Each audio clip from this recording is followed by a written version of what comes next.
మీరు మొత్తం వర్గీకరణ సమస్యకి కొత్త దాన్ని దారి మళ్లించే ప్రయత్నం చేస్తున్నారు. దారి మళ్లించడం టోటల్గా మీరు డైవర్ట్ చేస్తున్నారు. నేను మొదటి నుండి అంటే మీరు బహుశా వర్గీకరణ సమస్యకు పరిష్కారం ఎట్లా కనుగోవడానికే 30 ఏళ్ళు పట్టింది, ఇంకా ప్రయత్నంలోనే ఉన్నది. మీరు దీన్ని కొత్తగా డైవర్ట్ చేసి కాకుండా నేను 2000 మీరు బహుశా మీరు మందకృష్ణకు వచ్చిన ఫేమును నేమును ఆయన ఎప్పటికప్పుడు నిలబెట్టుకుంటూనే వస్తున్నాడు. మీరు దాన్ని ఇంకా కిందికేసే ప్రయత్నం చేస్తున్నట్టు ఫీల్ అవుతారు. మందకృష్ణ గారిని నేను ఎప్పుడు కూడా డిఫేమ్ చేయాలనుకోవాలి. మందకృష్ణ గారిని ఒక మాదిగగా చెప్పుకోవడానికి ఆయన ఉద్యమం చాలా గొప్పగా పనికొచ్చింది. కానీ 30 ఏళ్ళుగా మాదిగలకు రావాల్సిన వాటా రావడంలో ఆయన వైఫల్యం చెందాడు. వర్గీకరణ చిన్న సమస్య, అతి చిన్న సమస్యను పరిష్కరించడంలో ఆయన వైఫల్యం చెందాడు. ఆయన ఇష్టారాజ్యంగా ఒక పార్టీకి సపోర్ట్ చేయడం, ఇష్టారాజ్యంగా ఒక పార్టీకి జాతిని మొత్తం తాకట్టు పెట్టడం, ఇష్టారాజ్యంగా తన నిర్ణయాలు తీసుకోవడం, ఒంటెద్దు పోకళ్ళు పోవడం వల్లనే ఇలా వర్గీకరణ 10 ముక్కలైపోయి 12 ముక్కలైపోయి కూర్చున్నది ఎంఆర్పిఎస్ మూమెంట్. సో ఇవాటికి కూడా నేను ఏమంటున్నానంటే బీజేపీ రామ మందిరము సమస్యను పరిష్కరిస్తున్న బీజేపీ ఇవాళ దళితులకు క్రైస్తవులకు మేము రిజర్వేషన్లు ఇవ్వమని చెప్పేసింది. దళిత క్రైస్తవులకి ఇవాళ 90% మాదిగలు, మాదిగ ఉపకులాలు క్రైస్తవులు. మళ్ళీ మీరు కొత్త సమస్య నేను మీకు చెప్తున్నా కాదు, మీకు చెప్తున్నా అర్థమయ్యేటట్టు. దళితులు 90% క్రైస్తవులు, దాంట్లో మాలలు మాదిగలు అందరూ కూడా 90% క్రైస్తవులు. చాలా తప్పదు. 90% ఎట్లయితే 100%. మీరు తెలంగాణ జనాభా తీసుకోండి, వాళ్ళు కాకపోతే బలవంతంగా హిందూ సర్టిఫికేట్ తీసుకుంటున్నారు బలవంతంగానే.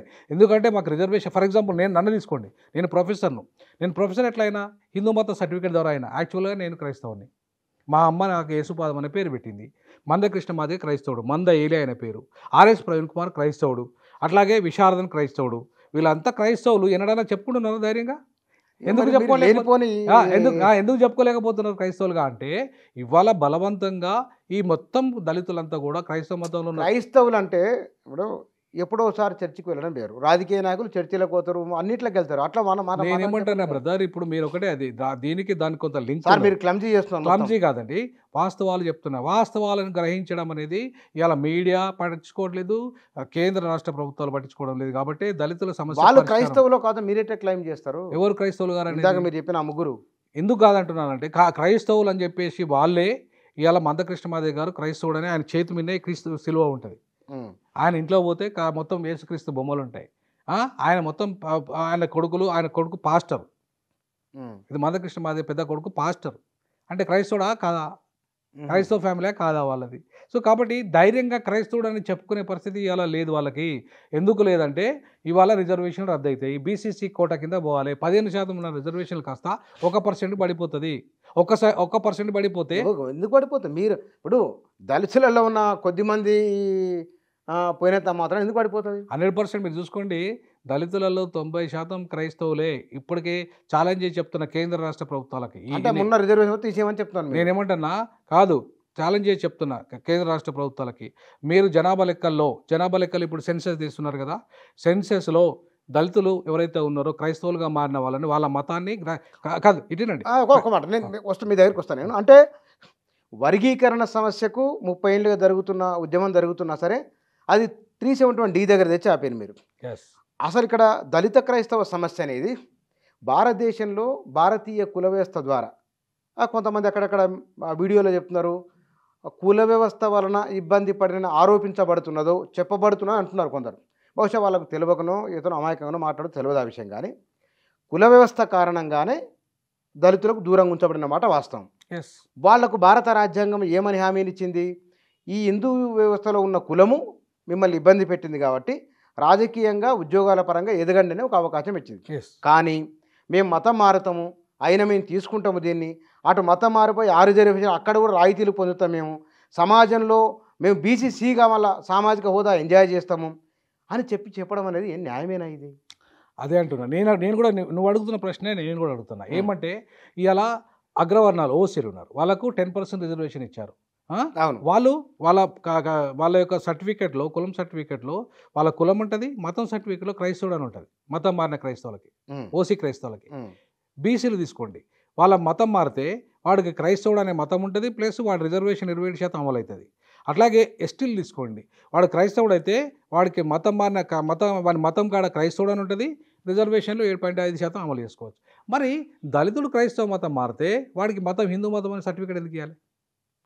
వాడికి రాజ్యాంగంలో ఏం చెప్పబడింది? రాజ్యాంగంలో అది పొందుపరిచింది. కాదు. అంటే ఒక ఎస్సీలు మాత్రమే మతం మారితే రిజర్వేషన్ ఎత్తేసేయాలి, మిగతా వాళ్ళు ఎవరు మతం మారినా వాళ్ళ రిజర్వేషన్ వాళ్ళకు ఉండాలని ఉందా రాజ్యాంగంలో? లేదు, అందుకే ఉంది రాజ్యాంగంలో 1950 ఆర్డర్లో పారా నెంబర్ 3లో ఇదే ఉంది. ఏమని ఉందంటే ఇన్ బిట్వీన్ లైన్ ఏమని ఉందంటే ఈ హిందూ మతం నుండి క్రైస్తవ మతం కానీ ఇస్లాం మతం కానీ నాకు దళితులు చూపిస్తారు అది 100%. తీసుకోండి తీసుకోండి No, తీసుకోండి. Constitution. Indian తీయండి, Constitution తీయండి, పారా తీయండి. నెంబర్ 3లో ఉంటుంది చూడండి. లైన్ చదవండి, ఎందుకంటే ఇది సీరియస్ విషయం మాట్లాడుతున్నాం మనం సీరియస్ విషయం చెప్తున్నాను, నేను కూడా ఆ. సీరియస్ విషయాన్ని ఎందుకంటే మాట్లాడుతున్నా. ఈ మధ్య రాజకీయ పరంగా మీరు మాట్లాడిన మాటలన్నీ కూడా 15% రిజర్వేషన్ 1% అన్నారు. ఇవాళ ఇప్పుడు భాగ్యరెడ్డి వర్మ ఆ రాజు 100 సంవత్సరాల కింద ఆయన మాట్లాడి ఆది హిందువులు అన్నాడు. ఆయన Yes. హిందూ అయితే ఎవరిని అనలేదు.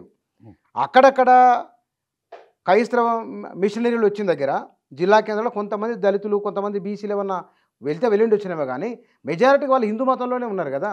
Yes correct. నేనేమంటున్నా, ఇప్పుడు దాంట్లోనే మెజారిటీ హిందూ మతంలో ఉన్నారనే విషయాన్ని నేను కూడా గ్రహిస్తున్నాయి, కానీ వాళ్ళు బలవంతంగా మాత్రమే ఉన్నారు.